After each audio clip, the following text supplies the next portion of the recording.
Hi అండి. ఈరోజు మన ఛానల్లో చిట్టి కాకరకాయ ఫ్రై ఎలా తయారు చేయాలో చూద్దాం. ముందుగా పావు కేజీ కాకరకాయలు తీసుకొని వాటన్నిటికీ శుభ్రంగా పీల్ తీసేసి సాల్ట్ వేసేసి బాగా ఊరిన తర్వాత ఆ చేదు మొత్తాన్ని బాగా పిండి వాటర్ పెట్టి శుభ్రంగా కడిగి ఆ తర్వాత వాటన్నిటిని తుడిచేసామండి. ఆ తర్వాత వీటిని మధ్యలో ఘాట్లు పెట్టేసేసి ఆ ఘాట్లలో ఉన్నాయి పండు కొన్ని అయితే పండు వచ్చాయండి. వాటిలో నేను విత్తనాలు తీసేసానండి. కొన్ని మామూలుగానే ఉన్నాయి, నేను అలానే ఉంచాను విత్తనాలు. ఆ తర్వాత అందులో ఉన్న గింజలు కూడా వేయించుకుంటే బాగుంటుంది కదండి. ఆయిల్ హీట్ చేసేసి మనం ఘాట్లు పెట్టుకున్న కాకరకాయ ముక్కల్ని నూనెలో డీప్ ఫ్రై చేసుకోవాలండి. బాగా డీప్ ఫ్రై అయిన తర్వాత అవి కూడా పక్కన పెట్టేసి అందులో మనం స్టఫింగ్కి కారం చూద్దామండి.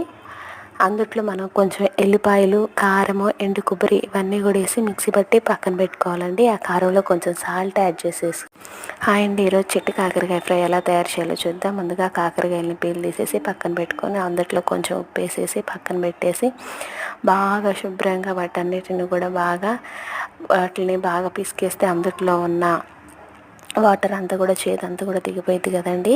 ఆ తర్వాత నార్మల్ వాటర్ పెట్టేసి బాగా కడిగేసి శుభ్రంగా తుడిచి పక్కన పెట్టేసుకొని వాటిని మధ్యలో ఘాట్ పెట్టేసి వాటిని ఇప్పుడు మనం డీప్ ఫ్రై చేసుకోవాలంటే డీప్ ఫ్రైకి సరిపడా ఆయిల్ హీట్ చేసేసుకొని మనం కట్ చేసుకున్న కాకరకాయ ముక్కలు అందులో వేసేసుకొని బాగా డీప్ ఫ్రై చేసుకొని పక్కన పెట్టుకోవాలండి. అందులో కారానికి మనం కారము, ఎండుమిర్చి, ఎండు కొబ్బరి ఇవి కూడా మిక్సీ పట్టేసి పక్కన పెట్టేసుకొని అందులో కొంచెం సాల్ట్ కలుపుకోవాలండి.